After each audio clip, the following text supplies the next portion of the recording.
Francia retira todas las restricciones en la frontera con Reino Unido, pero pedirá pruebas PCR. La decisión llega después de que una veintena de estados suspendieran sus conexiones con las Islas Británicas ante la nueva variante del COVID-19 detectada en el país. Tendremos reporte desde Londres. La mutación del coronavirus desafía a farmacéuticas y a las autoridades sanitarias que buscan generar confianza en las vacunas. Y ahora el máximo epidemiólogo de Estados Unidos se inmunizó hoy, mientras que desde BioNTech aseguran estar confiados en que su vacuna sería efectiva contra la nueva variante del virus detectada en Reino Unido. Y por su parte la compañía Moderna también se prepara para ver si su fármaco funciona ante esta mutación. Israel irá a las cuartas elecciones generales en tan solo 2 años, el próximo 23 de marzo. El parlamento del país se disolvió esta madrugada luego de que el cuerpo legislativo no alcanzara un acuerdo sobre la fecha límite para aprobar el presupuesto general del Estado. Hola, muy buenas noches. Estamos de regreso con más noticias en France 24. Muchísimas gracias por acompañarnos. Soy Santiago Aristía y comenzamos esta emisión en Francia, que está levantando ya a partir de esta medianoche todas las restricciones que mantenía en la frontera con Reino Unido, aunque va a exigir de ahora en más para el ingreso a su territorio una prueba PCR con resultado negativo. Esta decisión llega después de que varios países de la Unión Europea apoyaran la reapertura de las fronteras con Reino Unido, siguiendo la recomendación que hizo la Comisión Europea, después de que una veintena de estados suspendieran sus conexiones con las Islas Británicas, y esto ante la nueva variante del COVID-19 detectada en el país. Desde Londres, nuestra corresponsal Luisa Pulido nos amplía la información.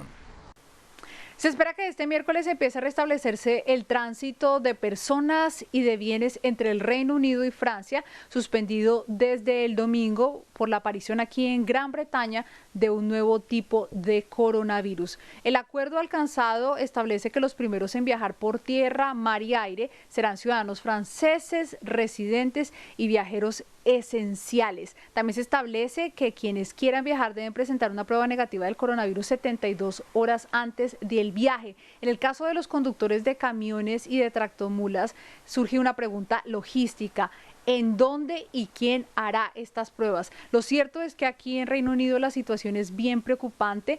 Hay al menos 3.000 camiones apostados a lo largo y ancho de la autopista en el puerto de Dover. No han podido moverse y la preocupación entre la población es qué va a suceder con los alimentos frescos, las frutas y las verduras, cuyo 50% proviene de países europeos. La gente ya está saliendo a los supermercados a hacer compras de afán ante el temor de que se queden sin estos suplementos para Navidad y de fin de año. Por eso la urgencia de llegar a un acuerdo.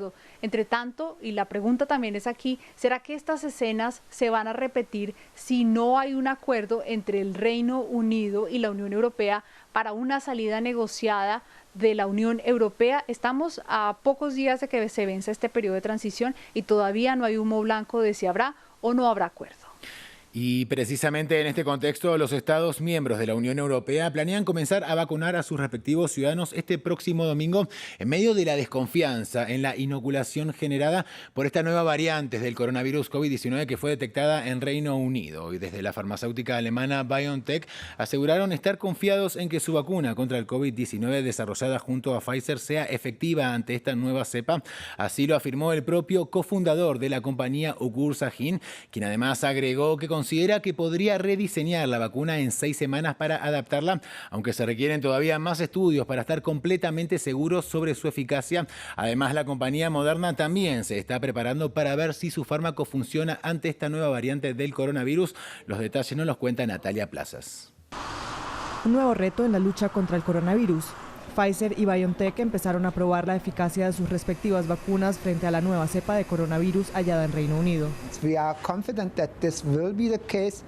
Estamos seguros de que será el caso, ya que en el pasado hemos probado más de 20 variantes de virus con diferentes tipos de mutaciones y el resultado siempre fue que la vacuna indujo la respuesta inmune, que es tan amplia que ataca múltiples posiciones en esta proteína del virus y solo tiene que calcular el 99% de esta proteína.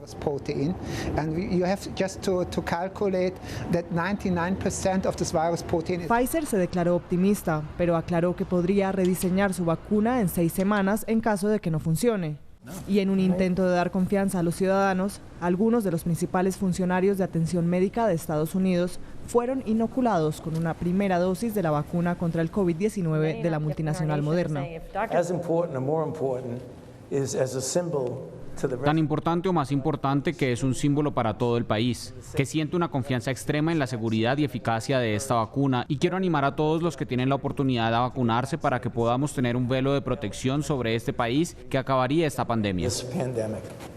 El llamado de los funcionarios se da en medio de una campaña para incentivar la vacunación masiva en Estados Unidos y en medio del aumento de la desconfianza en parte de la población respecto a recibir fármacos desarrollados en tiempo récord. Y a medida que los gobiernos a lo largo de todo el mundo ya inician sus planes de vacunación masiva en lo que es la carrera para volver a la normalidad, les proponemos conocer cuál es el panorama de lo que se sabe hasta el momento acerca de la nueva variante del coronavirus COVID-19 en el continente africano en este informe de Sebastián Espinosa. Primero en Europa y ahora en África. Una nueva variante del coronavirus fue reportada en Sudáfrica a finales de la semana pasada. El gobierno anunció que la variante 501.V2 del COVID-19 generó un récord en hospitalizaciones durante los últimos días.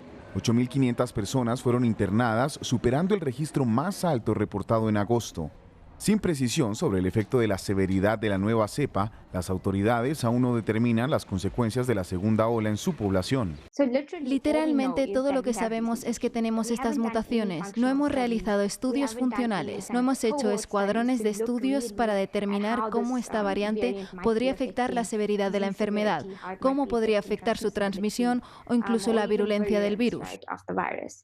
Esta tendría una propagación más rápida y una mayor carga de virus en las pruebas de hisopado realizadas. Israel, Turquía, Arabia Saudita y Alemania cancelaron vuelos desde y hacia Sudáfrica. Con más de 930.000 casos y cerca de 25.000 muertes por el patógeno, el gobierno introdujo nuevas medidas de confinamiento, como el límite de horas y días para vender alcohol y el cierre de algunas playas. Entre tanto, surgen temores por un posible reconfinamiento. Se preocupan por la economía. Si regresamos a un confinamiento, nuestra economía estará comprometida. Vimos lo que hizo a inicios de este año. Muchos negocios cerraron, muchos perdieron sus empleos y eso no es bueno. La gente tiene familias, tiene personas que debe cuidar. Así que si vamos a donde estábamos, creo que será un gran golpe para la economía. Según especialistas, las mutaciones son un proceso normal en el desarrollo de los virus. Con la promesa de una vacuna que también funcione para estas variantes, el llamado es a no bajar la guardia. Y en otras noticias, la escena política de Israel vuelve a verse sacudida, y es que ahora el Parlamento del país se disolvió esta madrugada y la nación celebrará elecciones anticipadas el próximo 23 de marzo, luego de que el cuerpo legislativo no alcanzara un acuerdo sobre la fecha límite para aprobar el presupuesto general estatal. La falta de acuerdo entre el primer ministro Benjamin Netanyahu y su socio de gobierno Benny Gantz derivó en la disolución automática de la Cámara esta medianoche, e Israel deberá ahora ir a sus cuartas elecciones en solo 2 años. No tenía ilusiones con respecto a Netanyahu. Sabía de su historial como violador de promesas en serie. Estamos en contra de las elecciones. Es una decisión incorrecta por parte del Partido Azul y Blanco, pero si fuerzan otros comicios, prometo que los ganaremos.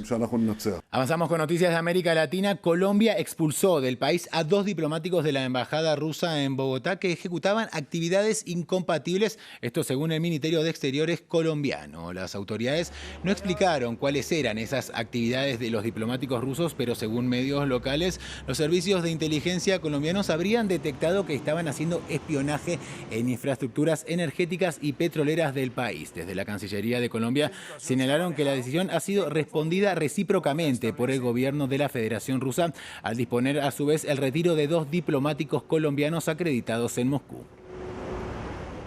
Y finalizamos esta emisión con el espíritu navideño de París.